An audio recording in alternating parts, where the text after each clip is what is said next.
பாபாஜி நம ஓம். குருநாதர் நம்மை காப்பாற்றுவாரா?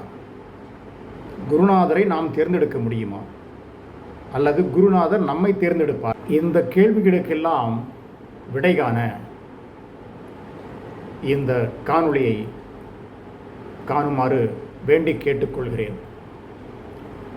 எமது குருநாதர் யோகி ராமையா அவர்களும் எனது சத்குருநாதர் மகாவதார் பாபாஜி அவர்களும் என்றைக்குமே எம்மை கைவிட்டதில்லை.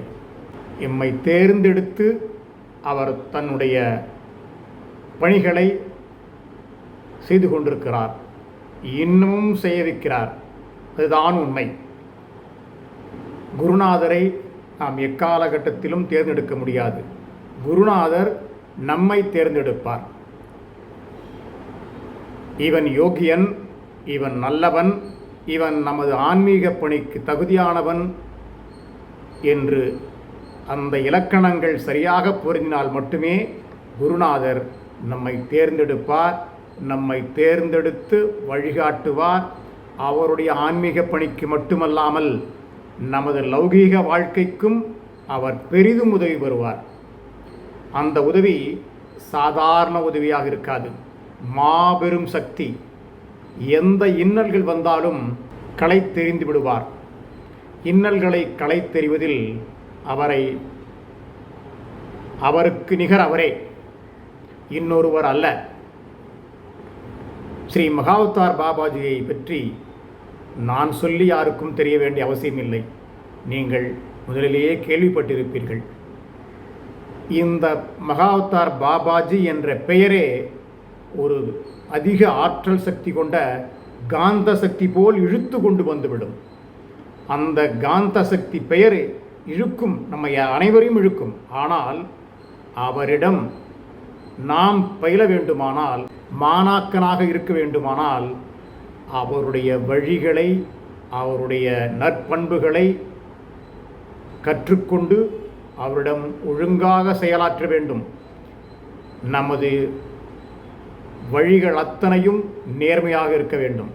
அந்த பட்சத்தில் அவர் நம்மை ஏற்று தன்னுடைய மாணவனாக ஏற்றுக்கொண்டு, அணுக்க தொண்டனாக ஏற்றுக்கொண்டு பல வழிகளில் நம்மை காப்பாற்றுவார். அப்பேற்பட்ட குருநாதரை பற்றி என்னுடன் அவர் ஆடிய திருவிளையாடல்களை உங்களிடம் இந்த காணொளி மூலம் பகிர்ந்து கொள்ளப் போகிறேன். 1980களிலேயே எனக்கு கோவில்கள் மீது மிகுந்த நாட்டம் உண்டு. என்னுடைய குடும்பச் சூழல் காரணமாக எனது அருமை பாட்டி அவர்கள், ஸ்ரீ ராஜாம்பாள் அவர்கள், எம்மை ஒரு ஆன்மீகவாதியாகவே பார்த்திருக்கிறார். இளம் பிராயத்திலே நான் சொல்லுவேன். எப்படி என்று சொல்வதென்றால், அவருக்கு 80 வயதை கடந்து விட்டார். அவருக்கு கண்கள், அந்த பார்வை சற்று குறைவாக இருக்கும். அந்த நேரத்தில் ஒரு 10 வயது சிறுவன் நான். அந்த காலகட்டத்தில் பஞ்சாங்கம் பார்ப்பதை எப்படி என்று அவர் அப்படியே சொல்லுவார். அதை நான் பார்த்து அன்றைய நாள், நட்சத்திரம், திதி, யோக கரணங்களை பற்றி நான் அவரிடம் சொல்ல வேண்டும். இது தினமும் எனக்கு நடக்கின்ற ஒரு பாலபாடம். இதுதான் எனக்கு ஆரம்பம். நெற்றி நிறை விபூதி, சந்தனம், குங்குமம் இதையெல்லாம் இட்டுக்கொள்வது வாடிக்கையாகிவிட்டது. பள்ளிக்கு செல்லும்போதே அப்படி தான் செல்லுவேன். அவர் என்னுடைய 12வது வயதிலே காலமாகிவிட்டார். அந்த பாட்டி தான் எனக்கு முதல் குரு. அதன் பிறகு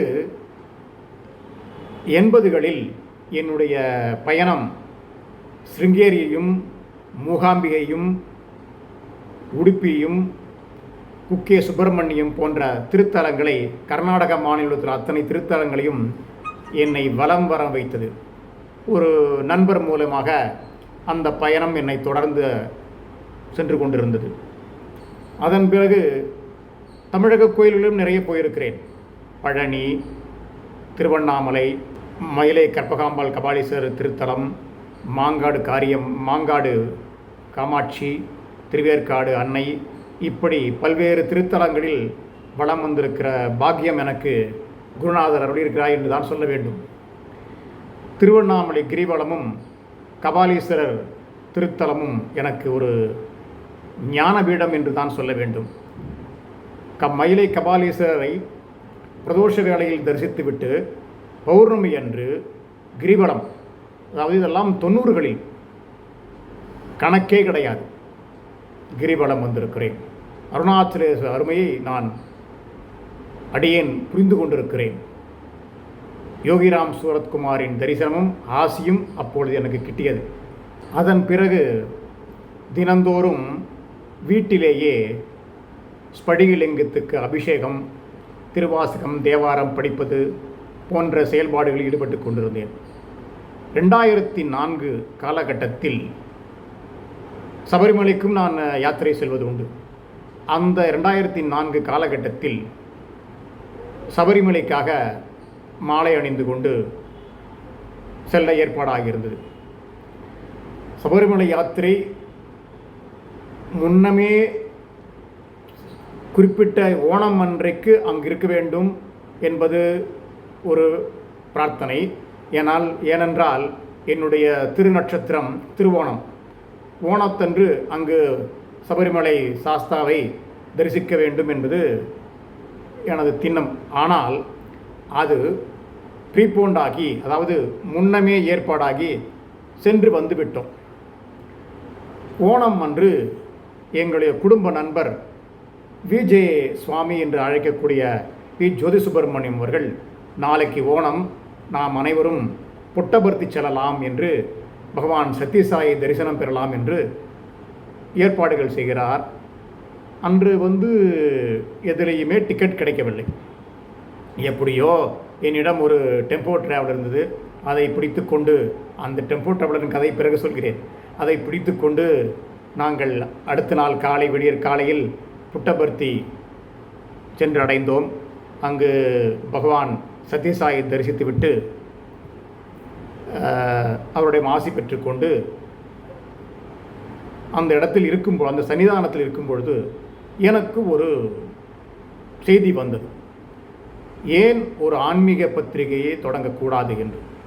அந்த கேள்வி அந்த க்ஷணத்தில் ஏற்பட்ட, எனக்கு அவரை தரிசித்த போது ஏற்பட்ட அந்த நேத்திர தீட்சையானது எனக்கு இது ஒரு கேள்விக்குறியாக ஏற்பட்டு, சரி ஏதோ இவர் சொல்கிறார் என்று அவருடைய பெயரிலேயே RNI என்று சொல்லக்கூடிய register of newspaper of India என்ற நிறுவனத்தில், அரசாங்க நிறுவனத்தில் பதிவு செய்ய வேண்டும், பத்திரிகை நடத்த வேண்டும் என்பனான். பத்திரிகை நடத்த வேண்டும் என்றால் RNIயில் பதிவு செய்ய வேண்டும். அது பதிவு செய்வதற்காக எக்மூரில் உள்ள CMM court, chief metropolitan magistrate கோர்ட்டில் பதிவு செய்ய வேண்டும், பதிவு செய்து அனுப்ப வேண்டும். அதுக்கான ஏற்பாடுகள் சென்றேன். ஆனால் அந்த நான் வைத்த டைட்டில் அந்த தருணத்தில் எதுவுமே நடக்கவில்லை. 2-3 காலம் ஓடிவிட்டது. நவம்பர் மாதம் 2004 நவம்பரில் நான் மாலை வேளையில் தியானத்தில் இருக்கும் பொழுது எனக்கு ஒரு செய்தி வந்தது. அசிரரி மூலமாக ஒரு செய்தி வந்தது. பாபாஜி சித்தர் ஆன்மீகம் என்ற பெயர், இந்த பெயரை ரிஜிஸ்டர் செய்து நீ வெளியிடு என்று. இதற்கு எந்த காரணமும், தனிப்பட்ட காரணம் எது கிடையாது. பாபாஜி என்றால் வட இந்தியாவில் பாபாக்களை பாபாஜி என்று அழைப்பார்கள். நமது தமிழ் ஹிந்து சமுதாயத்தில் சித்தர்கள் வழிபாடு நிறைய உண்டு. ஆன்மீகம் என்று சேர்த்து நான் இந்த பெயரை இணைத்து கோர்ட்டில் தாக்கல் செய்து RNIயில் பதிவு செய்து, பதிவும் வந்துவிட்டது. பதிவு டைட்டில் வந்துவிட்ட பிறகு நான் 2004 டிசம்பரில் புத்தகத்தை, ஒரு சிறு புத்தகம் அன்பிதழாக, அதாவது இலவசமாக பிரிண்ட் செய்து குருங்காலீஸ்வரர் கோயில் ஷீரடி பாபா மயிலாப்பூரில் ஷீரடி பாபா சன்னதியில் வைத்து வணங்கிவிட்டு இங்கிருந்து ராமேஸ்வரத்துக்கு செல்கிறோம். அங்கே ராமநாத சுவாமி தரிசித்துவிட்டு அங்கேயும் பத்திரிகையில் வெளியிடப்படுகிறது. வந்து கொண்டிருக்கிறோம். வரும் வழியிலே எங்களுக்கு செய்தி, சுனாமி பெயர், கேள்விப்படாத ஒரு பெயர் எங்கள் காதுகளில் வந்து விழுகிறது. பாதி வழியில் வரும்பொழுதே சென்னைக்குள் பல இடங்களில் தண்ணீர், அதாவது கடற்கரை பக்கத்தில் தண்ணீர் உள்ளே வந்துவிட்டது என்றும் வந்துவிட்ட செய்தி வந்தது. சரி, நாங்கள் எங்களுக்கு ஒன்றும் தெரியாது. நாங்கள் வந்து சென்னை சேர்ந்த பிறகு பயங்கரமாக சுனாமி 2004 டிசம்பர் மாதம்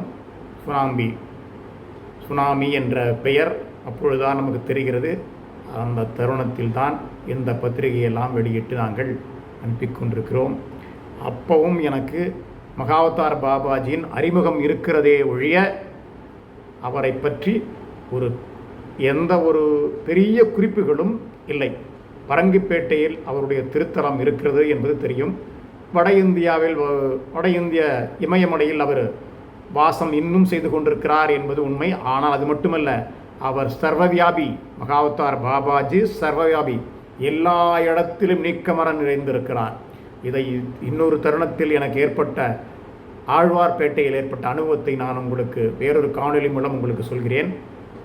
இந்த மகாவதார் பாபாஜி என்னை எப்படி ஆட்கொண்டார் என்பதை தான் இனிமேல் பார்க்க போகிறோம். அந்த தருணத்தில் பாபாஜியை பற்றி எனக்கு பெரிய விஷயங்கள் எதுவுமே தெரியாது. இந்த பெயர் பத்திரிகை வைத்து, பத்திரிகை 2வது ஜனவரியில் ஒரு இதழ் வந்தது. அதில் ஒரே ஒரு குறிப்பை மட்டும் வைத்திருக்கிறேன். அடுத்த இதழில் நடிகர் ரஜினிகாந்த் அவர்கள் வழிபட்ட மகாவதார் பாபாஜியின் வரலாறு அப்படின்னு சொல்லி ஒரு டைட்டில் வைக்கிறேன். அதற்கு பிறகு எனக்கு ஒன்றுமே தெரியவில்லை. எனக்கு எந்த அறிமுகமும் கிடையாது. வாலாஜாபாத்தில் ஒரு பெரியவர் ஐயா அவர்கள் இருந்தார். அவர் ஒரு பாபாஜியின் திருவுருவ படத்தை வைத்துக்கொண்டு ஒரு பிரார்த்தனை ஸ்தலம் மாதிரி செய்து கொண்டிருக்கிறார். அங்கு சென்றேன், அங்கு வழிபட்டேன். அங்கு என்னை அழைத்து கொண்டு போனது யார் என்றால் விஜயசாமி என்று சொன்னேன். அவர்தான் அழைத்து கொண்டு சென்றார். அவரிடம் வழிபட்டோம். அந்த வழிபாட்டுக்கு பிறகு எனக்கு ஒரு தபால் கார்டு வருகிறது. அந்த கார்டை எழுதியவர் ஐஐடி ப்ரொஃபஸர் அருண் ஐயா அவர்கள்.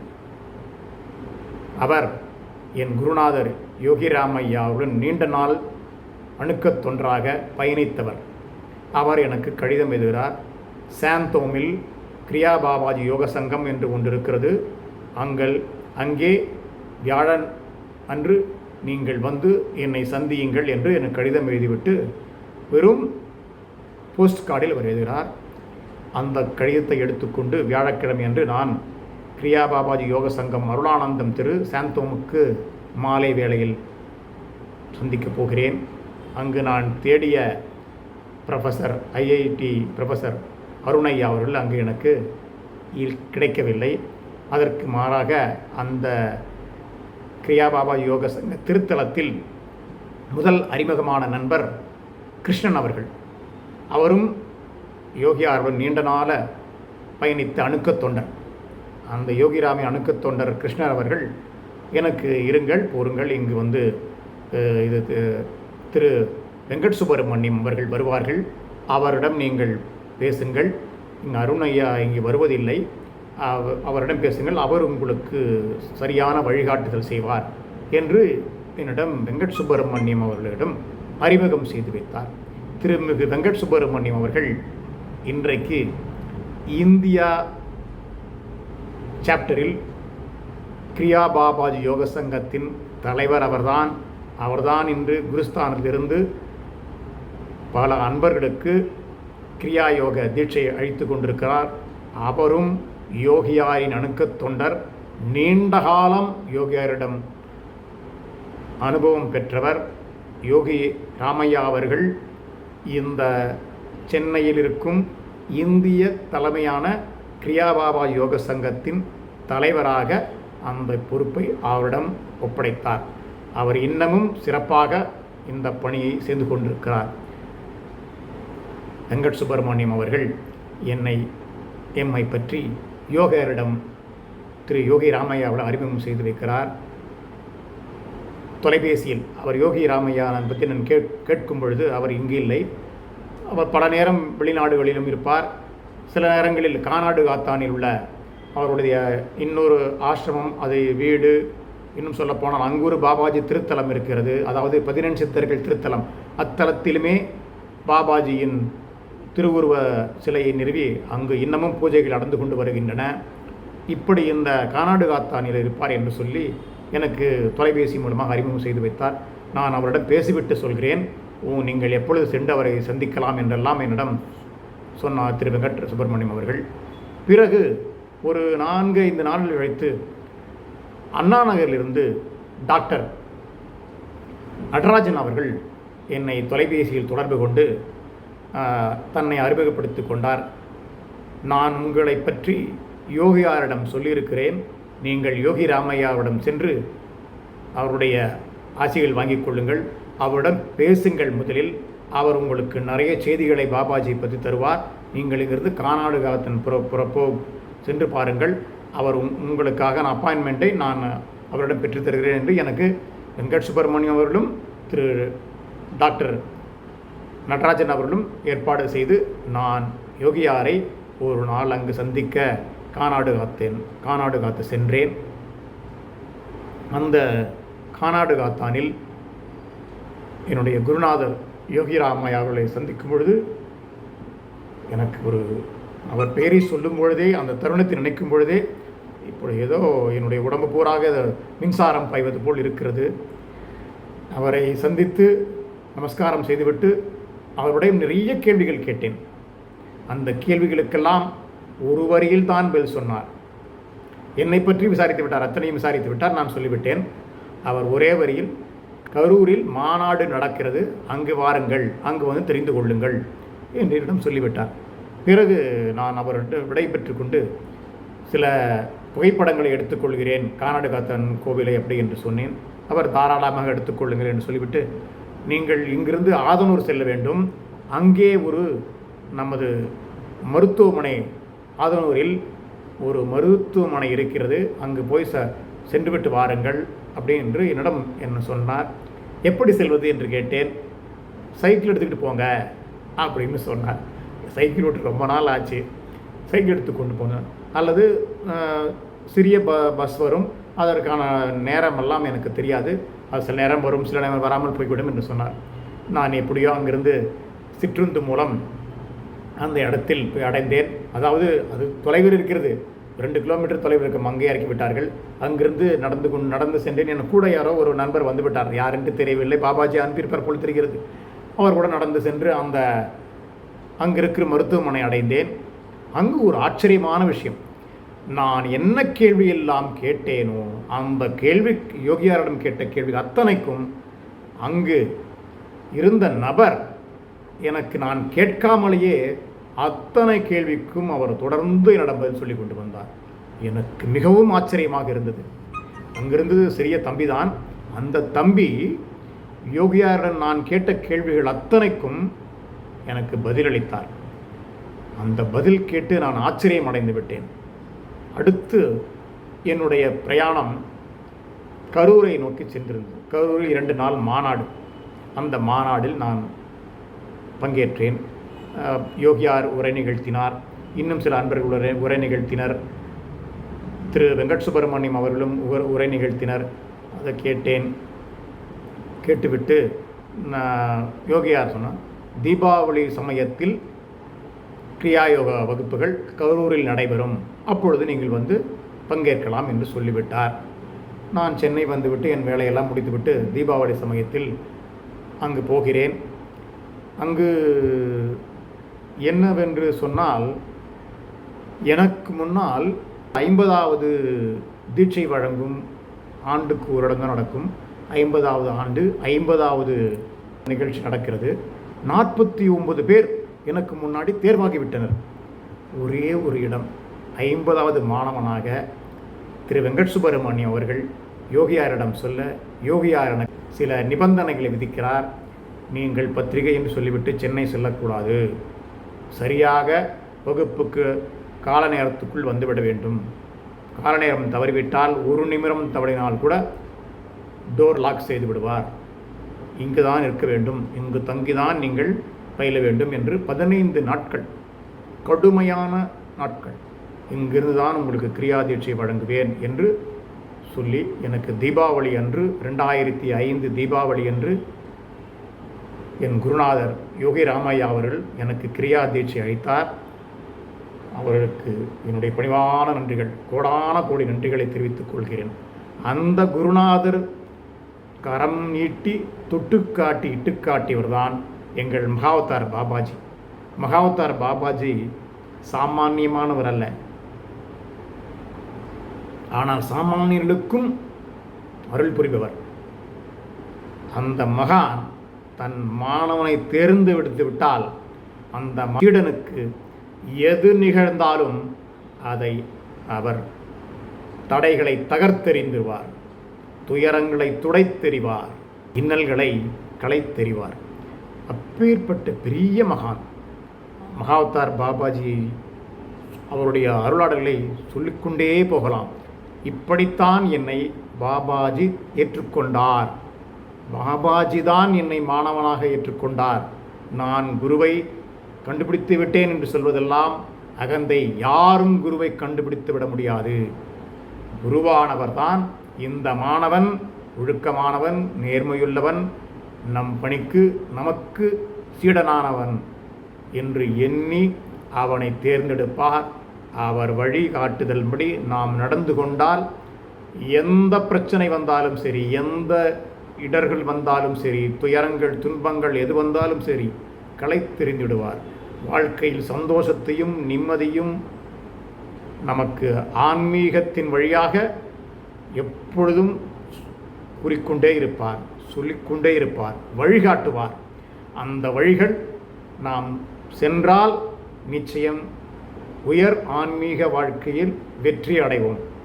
இந்த மகாவதார் பாபாஜியை பற்றி நிறைய பேர் நிறைய விஷயங்கள் சொல்லியிருக்கிறார். யோகி ராமையா அவர்களும் நிறைய விஷயங்கள் சொல்லியிருக்கிறார். இந்த தீட்சையெல்லாம் வழங்கும்போது கூட அவர் வகுப்புக்கு சரியாக நேரத்திற்கு சென்று விட வேண்டும். அந்த கால தவறுதல் கூடாது என்பதில் முக்கியமாக இருப்பார். என்னுடைய இன்னொரு குருநாதர் இருக்கிறார். அவர் எண்கணிதம், அதாவது நியூமராலஜிக்கு குருநாதர் பண்டிட் சேதுராமன் அவர்கள் கூட சொல்வார், காலத்தை உங்கள் கைக்குள் வையுங்கள், காலத்தின் கைக்குள் நீங்கள் சென்றுவிட்டால் நீங்கள் ஜெயிக்க முடியாது, வெற்றி பெற முடியாது என்று சொல்வார். காலம் உங்கள் கையில் இருக்க வேண்டும், நீங்கள் காலத்தை நிர்ணயித்து செயல்பட வேண்டும் என்று சொல்வார். அந்த பண்டிட் சேதுராமன் அவர்களின் பற்றி அந்த ஒரு விஷயங்களையும் நான் பிரிதொரு வீடியோவில் உங்களிடம் பகிர்ந்து கொள்கிறேன். அதுபோல் யோகியாரும் ஆகட்டும், மகாவதார் பாபாஜி ஆகட்டும், காலம் தவறாதவர்கள், கால் நிர்ணயம் செய்பவர்கள். இந்த காலத்தில், இந்த டைமில், இந்த நேரத்தில் செய்துவிட வேண்டும் என்று கால் நிர்ணயம் செய்வார்கள். அதன்படிதான் அடியேன் இயங்கிக் கொண்டிருக்கிறேன். அவர்கள் தொட்டுக்காட்டிய இட்டுக்காட்டிய வழியில்தான் இன்னமும் சென்று கொண்டிருக்கிறேன். இடர்களைவார் என்று சொன்னேன் அல்லவா? அதற்கு ஒரே ஒரு சான்றுகள் சொல்லிவிட்டு இந்த காணொளியை நிறைவு செய்கிறேன். பத்திரிகை நடத்தி கொண்டிருக்கிறேன். அப்பொழுது என்னிடம் டெம்போ டிராவலர் இருக்கிறது என்று சொன்னேன் அல்லவா?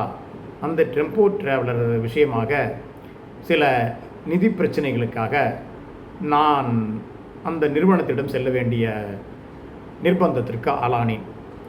அந்த நிறுவனமானது ஆழ்வார்பேட்டை, சென்னையில் உள்ள ஆழ்வார்பேட்டையில் இருக்கிறது. அந்த நிறுவனம் அதிகாரிகளிடம் நான் சென்று பேசுகிறேன். என்னுடைய கார் எடுத்துக்கொண்டு அங்கே சென்று அவரிடம் பேசுகிறேன். பேசிவிட்டு சில விஷயங்கள் பேசி முடித்து பாபாஜியை பற்றி அங்கே ஒரு டாபிக் வருகிறது. அதை சில நிமிஷங்கள் பேசிவிட்டு வண்டியில் காரில் வைத்திருந்த பாபாஜி சித்தர் ஆன்மீக இதழ்களை சிலதை எடுத்துக்கொண்டு வரலாம் என்று காருக்கு வந்தேன். காருக்கு அருகில் நீண்ட நெடிய உயரம், ஜடாமுடி, இடுப்பில் மட்டும்தான் அழுக்கு கரைபடைந்த வேட்டி. அதுவும் நம்போல் வேட்டி கட்டுவதல்ல, அதை பஞ்சகட்சம் என்று சொல்வார்களல்ல, அந்த தருணத்தில் முழங்காலுக்கு மேல் கட்டி கொண்டிருந்தார். மேலாடை எதுவும் இல்லை. என்னிடம் இப்படி என்றார். நான் பொதுவாக ஏதாவது தின்பண்டங்கள் இருக்கிறதா என்று சுற்றி பார்ப்பேன். அதுதான் முதலில் நான் செய்கிற விஷயம். பார்த்தேன், எதுவும் தென்படவில்லை. அதாவது இது எந்த நடக்கிறது என்றால், ஆழ்வார்பேட்டையில் டிஎன்சிஎஸ்சி பேங்க் ஒரு ஆஞ்சநேயர் கோவில் இருக்கும். அந்த கோவிலுக்கு எதிரில் எங்குமே ஒன்றுமே கிடைக்கவில்லை.